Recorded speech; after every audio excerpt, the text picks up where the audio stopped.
ஸ்ரீராமச்சந்திரன் குடும்பஜே சிவபதியான ஸ்ரீமன் நாராயணனுடைய தனிப்பெரும் கருணையினால் 220வது நாள் காலட்சேபம் என்று அதில் ஸ்ரீ கிருஷ்ண பரமாத்மாவை பற்றிய வைபவம் 120வது நாள் துவக்கத்தில் குருபரம்பரை தியானம் குமுதல் நாச்சியார் அவர்கள் சாதிப்பார்கள். அஸ்மத் குருப்பியோ நமக, அஸ்மத் பரமகுருப்பியோ நமக, அஸ்மத் சர்வகுருப்பியோ நமக, ஸ்ரீமதே ராமானுஜாய நமக, ஸ்ரீ பராங்குசதாசாய நமக, ஸ்ரீமத் யாமுனமுனையே நமக, ஸ்ரீராம மிஸ்ராய நமக, ஸ்ரீ புண்டரிகாசாய நமக, ஸ்ரீமன் நாதமுனையே நமக, ஸ்ரீமதே சடகோபாய நமக, ஸ்ரீமதே விஸ்வக்சேனாய நமக, ஸ்ரீயை நமக, ஸ்ரீதராய நமக.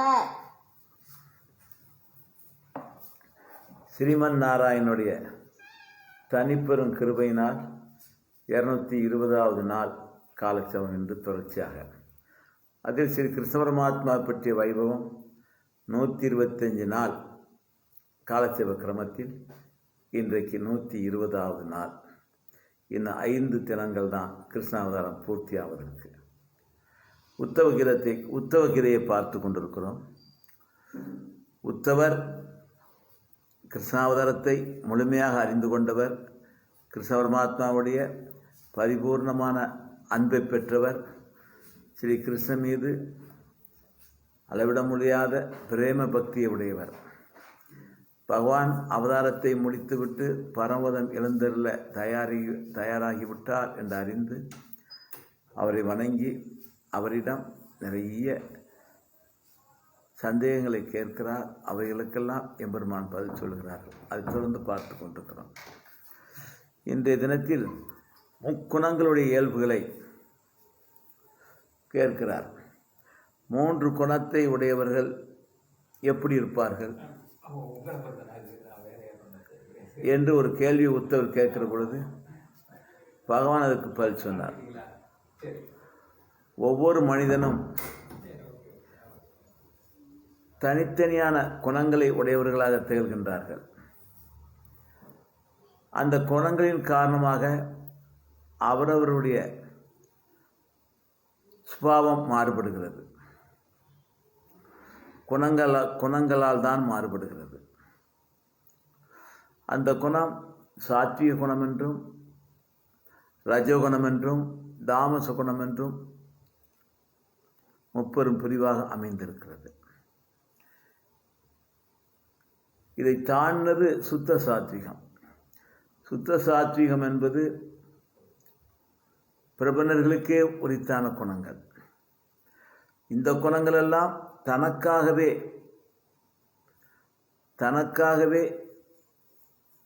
தன்னுடைய லாபம் தன்னுடைய பிரயோஜனத்துக்காக இருக்கக்கூடியது. தமகுணத்தில் உள்ளவர்கள் பாபுண்யத்தம்னா என்னன்னே தெரியாது, மிருகங்களைப் போல செயல்படுவார்கள்.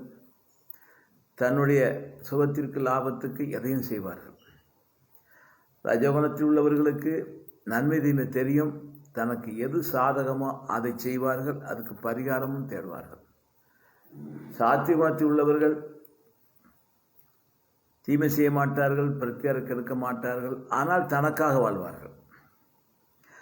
ஆனால் சுத்த சாத்விகம் என்று சொல்லக்கூடிய அந்த மகா குணம் எம்பெருமானுக்காக வாழ்வார்கள். அது நிற்குணம் என்று அழைக்கப்படும். நிற்குணம் என்று சொன்னால் சத்துவகுணம், ரஜகுணம், தமோகுணம் இல்லாத குணம் நிற்குணம் என்று அழைக்கப்படும். இதில் முதலாவது கிருஷ்ண பரமாத்மா சாத்விக குணத்து தன்மைகளை சொல்கிறார். சாத்விக குணத்துக்கு உள்ளவர்கள் மனதை கட்டுப்படுத்தக்கூடிய ஆற்றல் உள்ளவராக திகழ்கிறார்கள். மனதை கட்டுப்படுத்தக்கூடிய ஆற்றல் சாத்விக குணத்தை சார்ந்தவர்களுக்கு உண்டு. அது சமம் என்று அழைக்கப்படும். அதே மாதிரி தமம், மனம் கட்டுப்பட்டு விட்டாலே புலன்களும் கட்டுப்பட்டு விடும். புலன்களை மெய்வாய் கண் மூக்கு செவி என்று சொல்லக்கூடிய புலன்களை கட்டுப்படுத்தக்கூடிய தன்மையும் சாத்விக குணத்தை சார்ந்தவர்களுக்கு உண்டு. மேலும் துன்பங்களை பொறுத்து கொள்ளுதல். தனக்கு கஷ்டம் வந்தால் நம்முடைய விதி, நம்முடைய ஊழ்வினை என்று தாங்கிக் கொள்வார்கள். தனக்கு துன்பத்தை, தனக்கு கஷ்டத்தை கொடுக்கின்றவர்களுக்கு திருப்பி செய்ய வேண்டும், அவர்களை பழிவாங்க வேண்டும்ங்கிற எண்ணமெல்லாம் சாத்விக குணத்துக்கு வராது. நம்ம நேரம் சரியில்லை என்று அவர்களுக்குள்ளே சமாதானத்தை தேடிக்கொள்வார்கள். ஆனாலும் இப்படி செய்துவிட்டானே என்கிற நினைப்பு உண்டு. அடுத்து விவேகம். எதையும் நல்லது கெட்டதை பிரித்து அறியக்கூடிய விவேகம் இவர்களுக்கு உண்டு. மனம் சென்றவிடத்து செல்ல விடாதவர்கள், புலன்கள் போகிற விடத்து போக விடாதீர்கள், நன்றின்பால் உயிப்பதே அறிவுங்கிற மாதிரி புண்ணியமான காரியங்களிலேயே கவனத்தை செலுத்துவார்கள். பாவமான காரியங்கள் கவனத்தை செலுத்த மாட்டார்கள். அந்த தன்மை சாத்விக குணத்துக்கு உண்டு. அடுத்து தவம், இறை நம்பிக்கை.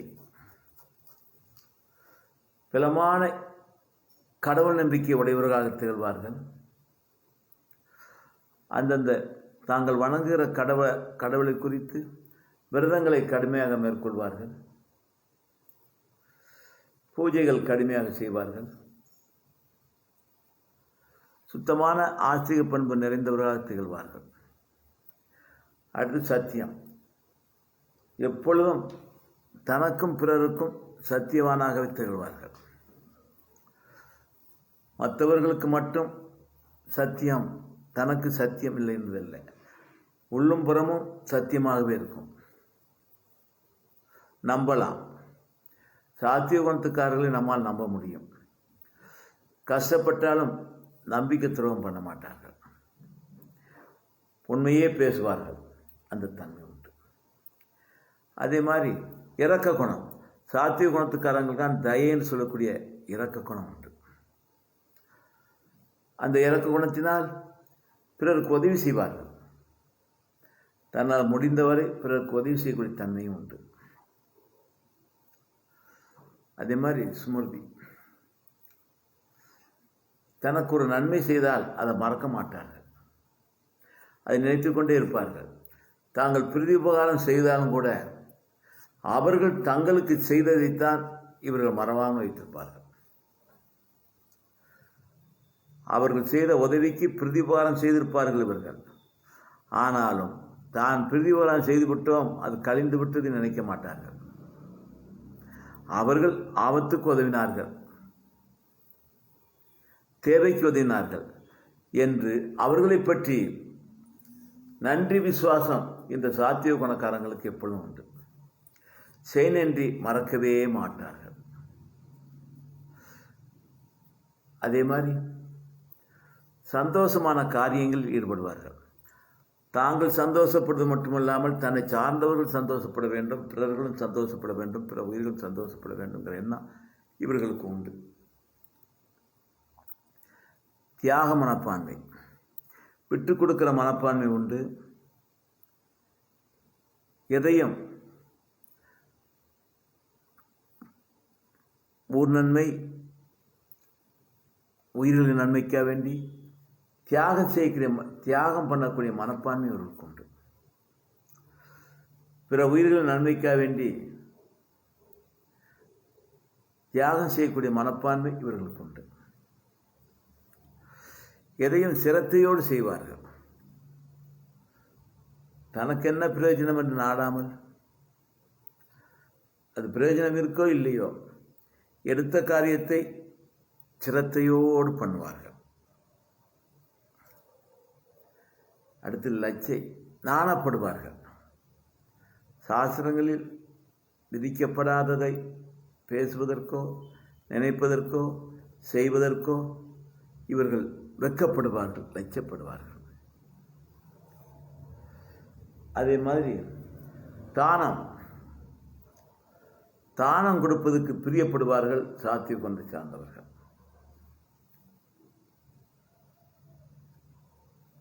அடுத்து பணிவு.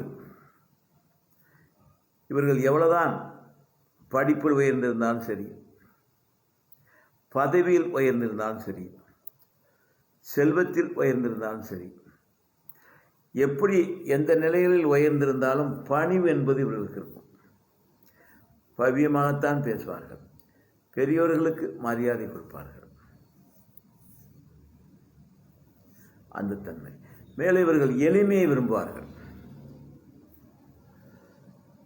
பகட்டு ஆடம்பரங்களை விரும்ப மாட்டார்கள், எளிமையை விரும்புவார்கள்.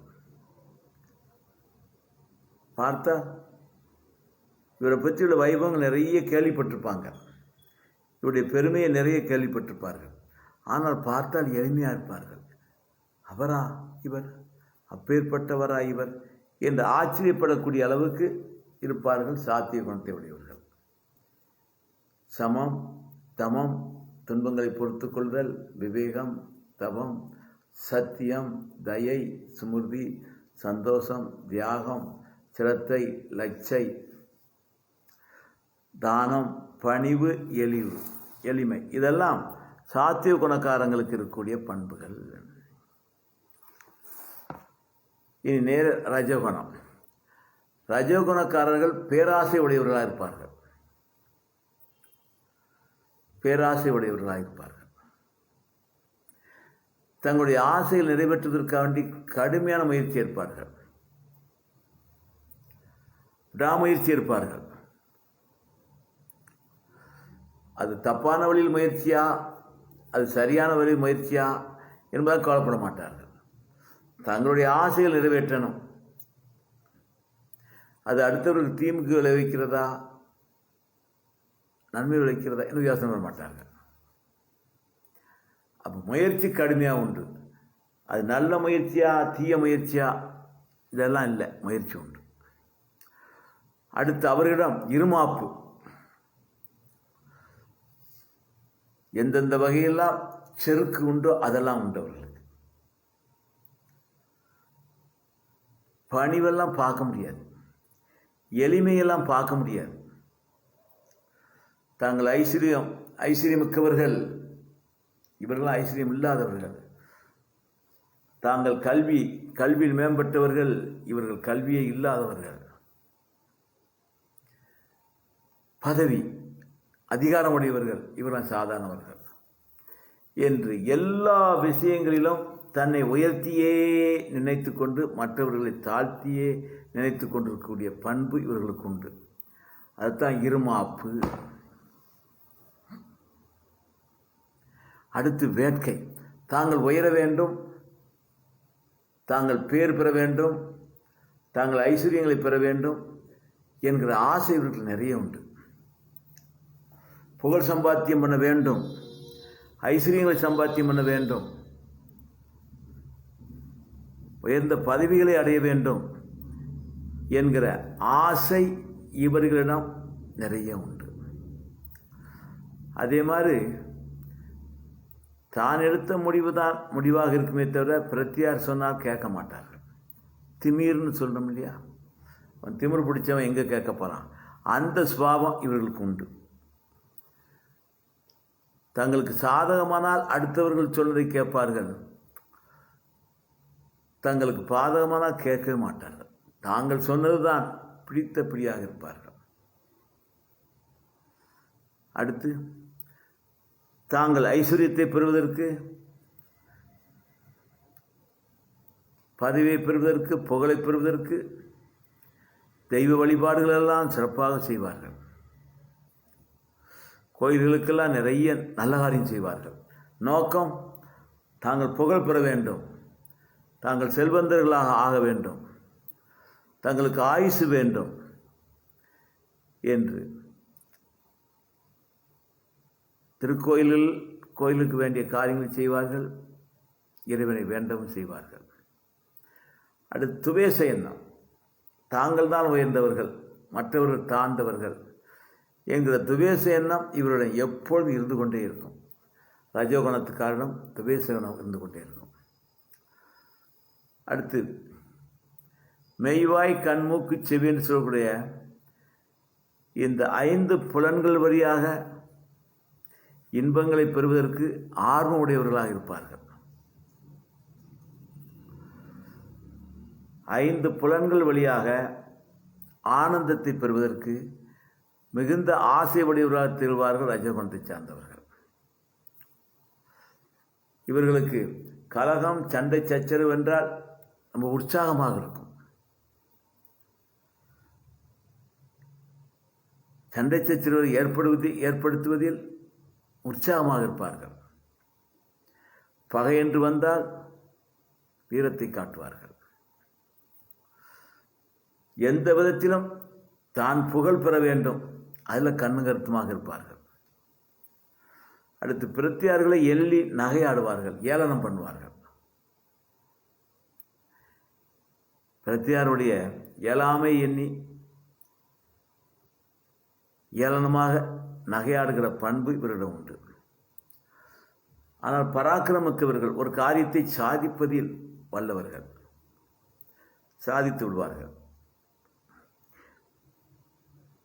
பிடிவாதமாக முயற்சிகளை மேற்கொள்வார்கள், விட்டுவிட மாட்டார்கள்.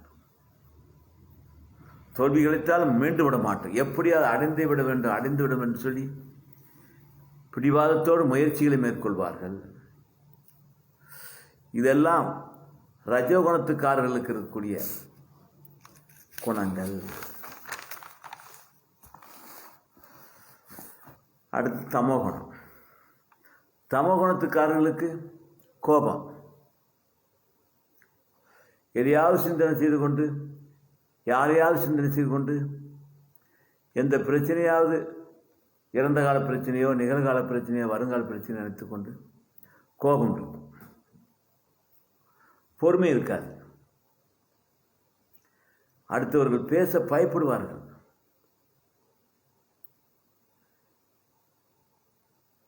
அப்படிப்பட்ட கோபக்கார குணமுடையவர்களாக இருப்பார்கள் இவர்கள் தமோகுணத்துக்காரர்கள். அதே மாதிரி ஆசையும் பேராசையும் உண்டு இவர்களுக்கு. பேராசை உண்டு. ரஜோகுணக்காரங்களுக்கு அந்த பேராசை நிறைவேற்றுவதில் எது நல்லது இது கெட்டதுன்னு தெரியும். ஆனால் இவர்களுக்கு தெரியவே தெரியாது. பிற உயிர்களுடைய துன்பத்தை பற்றி கவலைப்பட மாட்டார்கள். பிறரை ஏமாற்றுவது போன்ற காரியங்களை பற்றி கவலைப்பட மாட்டார்கள். பாவனியத்தை பற்றி எந்த கவலையும் கிடையாது. கடவுள் இருக்கிறார், அதை பற்றி கவலை. உயிர் இருக்கா, கவலை கிடையாது. ஆனால் பேசுவார்கள். அடுத்து பொய் பேசுவார்கள். தங்களுக்கு சாதகமாக எப்பேற்பட்ட பொய்யையும் லகுவாக பேசுவார்கள். இம்சை. பிற உயிர்களுக்கு இம்சையை பற்றி இம்சை செய்தான் வாழ்ந்து கொண்டிருப்பார்கள். நாம் இம்சை செய்கிறோமே, அது பாவம் இல்லவா, அது தப்பு இல்லவா, அதை பற்றி கடுகளவு நினைப்பிருக்கார். பிற உயிர்களை இம்சை செய்வதில் வல்லவர்களாக இருப்பார்கள். அதே சமயத்தில் மான மரியாதை இல்லாமல் யாசிக்கவும் போவார்கள். ஆனால் ரஜோகுணத்துக்காரங்க யாசிக்க மாட்டான், அவனுக்கு மான மரியாதை உண்டு. ஆனால் தமோகுணத்துக்காரனுக்கு அதை பற்றி கவலையே கிடையாது. யாசனை எடுக்கிறதுக்கு அச்சப்பட மாட்டான், வெட்கப்பட மாட்டான், லட்சியம் கிடையாது இவங்களுக்கு. இவர்கள் வேஷம் போட்டு ஏமாற்றுவார். நல்லவர்கள் போல வேஷம் போட. ரஜோகுணக்காரனுக்கு வேஷம் போட தெரியாது, இவர்கள் வேஷம் போட தெரியும். அதே மாதிரி ஒரு காரியத்தை சாதிக்கணுமா சிரமப்பட்டு சாதிச்சிருவாங்க. அடுத்து ஒருவருக்கு ஒருவர் கலகம் ஓட்டுவதில் இவர்கள் கண்ணுங்கருப்பமாக இருப்பார்கள். ரஜோகுணத்துக்காரன் இவன் சண்டையில் மூர்க்கமாக இருப்பான். ஆனால் ரெண்டு பேரை தூண்டி விட்டு சண்டை போடும்படியாக வேடிக்கை பார்க்க மாட்டான். ஆனால் இவன் அந்த காரியத்தை, தமோகுணத்துக்காரன் இந்த காரியத்தை செய்வான். கோல் சொல்லுதல், இங்கே உள்ளது அங்கே சொல்வது, அங்கே உள்ளது இங்கே சொல்வதெல்லாம் தமோகுணத்துக்காரன் செய்வான். பிரத்தியாரை நிம்மதி, இவனுக்கு பிரயோஜனம், இவன் அவன் வேண்டியவனோ வேண்டாதவனோ, பிரத்தியாருக்கு நிம்மதின்னு சொன்னால் அதை கெடுக்கிறதுக்கு இவன் கண்ணுங்கருத்துமாக இருப்பான். அப்புறம் வருத்தம், எதையாவது குறித்து வருத்தப்பட்டுக்கிட்டு இருப்பான். தப்பான ஒன்று நம்பிக்கிட்டு விடாப்பிடியா பிடிச்ச புடியாக நிற்பான். மோகம் தப்போ ரைட்டோ அது வேறு விஷயம். ஏதாவது ஒன்று தப்பான விஷயங்களை சரியாக பிடிச்சிக்கிட்டு கடைசியாக நிற்பான். கவலை இவர்களுக்கு அடிக்கடி வரும். எதையாவது நினைத்து அது அப்படி ஆயிருமோ இப்படி ஆயிரும் கவலை உண்டு. அடுத்து தாழ்வு மனப்பான்மை. தான் பொருளியல் பின்தங்கி விட்டோ அதனால் மதிக்க மாட்டேங்கிறாங்க, நான் ஒழுங்காக படிக்கவில்லை அதனால் மதிக்க மாட்டேங்கிறாங்க, நான் சாதாரண பதவியில் இருக்கிறேன் அதனால் மதிக்க மாட்டேங்கிறாங்க அப்படின்னு சொல்லி தாழ்வு மனப்பான்மையிலேயே இவர்கள் நிம்மதி இழப்பார்கள். ஆனாலும் தூக்கத்தில் இவர்கள் மிஞ்சவே முடியாது. தமோகுணத்தின் கூறுபாடு தான் தூக்கம். உறக்கம் என்றால் இவர்கள் ராஜ சுகம்.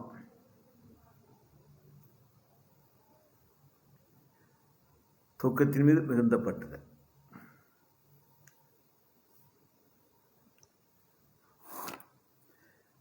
அதே மாதிரி வேலை செய்து சம்பாத்தியம்னு நினைக்க மாட்டாங்க. உழைச்சி சம்பாத்தியம் பண்ணதில் நம்பிக்கை கிடையாது. உழைக்காம சம்பாத்தியம் பண்ண வழி இருக்கா? அது தேடி அலைவாங்க.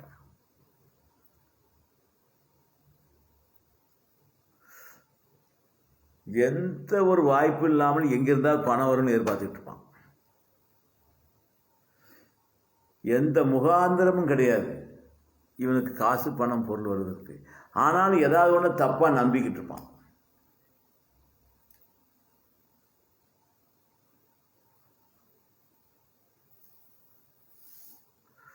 இதெல்லாம் தமோகுணத்தை உடையவர்களுடைய குணங்கள். கோபம், பேராசை, பொய்பேசல், ஹிம்சை, யாசிப்பது, வெளிவேசம், சிரமம், கலகம், வருத்தம், மோகம், கவலை, தாழ்வு மனப்பான்மை, உறக்கம், வேலை செய்தல் விருப்பமின்மை, எந்த முகாந்திரம் இல்லாமல் அது கிடைக்கும் இது கிடைக்கும் உனக்கு மனக்கற்பர் பண்ணி கொண்டு அலைவது, கோள் பிரத்தியாரை பற்றி ஒருவர் சொல்லாத வார்த்தையும் சொல்லி கலகத்தை மூட்டி விடுவதிலும் கண்ணுங்கற்பமாக இருப்பார்கள். இதெல்லாம் தமோகுணத்தை உடையவர்களுக்கு இருக்கக்கூடிய குணபாவங்கள். ஆக முக்குணத்தையும் சாத்திய குணத்துக்காரருக்கு என்ன குணம் இருக்கும், ரஜகுணத்துக்காருக்கு என்ன இருக்கும், தமோகுணத்துக்காருக்கு என்ன இருக்கும் என்பதை காட்டிவிட்டார்கள். நிற்குணம் என்பது தமோகுணம் அறவே கலக்காது, ரஜகுணமும் கலக்காது. ஆனால் சாத்திய குணம் குணங்கள் எல்லாம் நிற்குணத்தில் உண்டு. ஆனால் சாத்திய குணம் தனக்கு பிரயோஜனமாக இருக்கும். நிற்குணம் எம்பெருமான் ஸ்ரீமன் நாராயணனுக்கு பிரயோஜனமாக இருக்கும். சாத்திய குணத்துக்கும் நிற்குணத்துக்கும் என்ன வித்தியாசம்னு சொன்னால், இப்போ உதாரணம், இவர் ஸ்ரீமன் நாராயணனை வணங்கினாலும் தன்னுடைய பாவங்கள் போகணும் கஷ்டங்கள் போகணும்னு வணங்குவாங்க. இவங்க பரமதம் போக விரும்புவார்கள். ஏன்னா பரமபத்துக்கு போனால் கஷ்டமில்லாமல் சுகபோகம் எம்பெருமானை பார்க்கலாம் என்று. ஆக பரமபத்துக்கு செல்வதும் தன்னுடைய சுயலாபத்துக்கு வேண்டி போவார்கள். சாத்திய குணத்துக்காரங்க தான் உபாசனையை அதிகம் மேற்கொள்வாங்க. ரஜோகுணத்துக்காரன் மூர்க்கத்தனமான தவத்தை மேற்கொள்வான். இவங்க சாத்திய குணத்துக்காரர்கள் இறை வழிபாடு உண்டு. அவர்கள் அதுக்கு பரமபதம் செல்வதாக இருந்தால் கூட தனக்கு பிரயோஜனமாக போவான். ஆனால் சுத்த சாத்வீகத்தில் அதான் இருக்கணும். பரமபதம் செல்வதாக இருந்தால் எம்பெருமான் ஸ்ரீமன் நாராயணனுக்கு உகப்புக்காண்டி செல்வார்கள். எந்த காரியம் பண்ணால் இவர்களும் சிரத்தையோடு தான் பண்ணுவார்கள். இவர்களுக்கும் மன அடக்கம் உண்டு, பொல்லடக்கம் உண்டு, எதையும் தாங்கிக்கூடிய சக்தி உண்டு, விவேகம் உண்டு, சத்தியம் உண்டு, தயை உண்டு, சுமிருதி உண்டு, சந்தோஷம் உண்டு, தியாகம் உண்டு, எல்லாம் பணிவு எல்லாம் உண்டு இவர்களுக்கு. ஆனால் இவையெல்லாம் தனக்காக இல்லாமல் எம்பெருமானுக்காக இருக்கும். ஏனென்றால் இவர் தன்னுடைய சொரூபத்தை அறிந்தவர்கள், நிற்குணம் என்று சொல்லக்கூடியவர்கள், சுத்த சாத்தியத்தை உடையவர்கள். எம்பெருமான் ஸ்ரீமன் நாராயணனுக்காகவே இருந்து அவருடைய உகப்புக்காக வேண்டி எதையும் செய்கின்றவர்களாக இருப்பார்கள், நிற்குணம். ஆக 4 குணத்தினுடைய தன்மைகளை பார்த்து விட்டோம். இனி இன்னும் தொடர்ந்து பார்க்க இருக்கிறோம். நாளைக்கு இந்த 4 குணத்தினுடைய விசேஷமான தன்மை என்ன என்பதை பார்க்க இருக்கிறோம். இந்த குணங்களை அறிந்து கொண்டு தமோகுணத்தின் விடுதலை பெற்று ரஜகுணத்தை தாண்டி சாத்திய குணங்களெல்லாம் பகவானுக்காக மாறி உயர்ந்த நிலையை பெற வேண்டும் என்று பிரார்த்தனை செய்து கொண்டு ஸ்ரீராமகிருஷ்ணன் தத்வோத்திரம் தத்பாத கமலாசிரியம் ஸ்ரீசைலநாதனியம் ஸ்ரீராமகிருஷ்ணன் குடும்பத்தை நிறைவு செய்கிறோம் சாமி.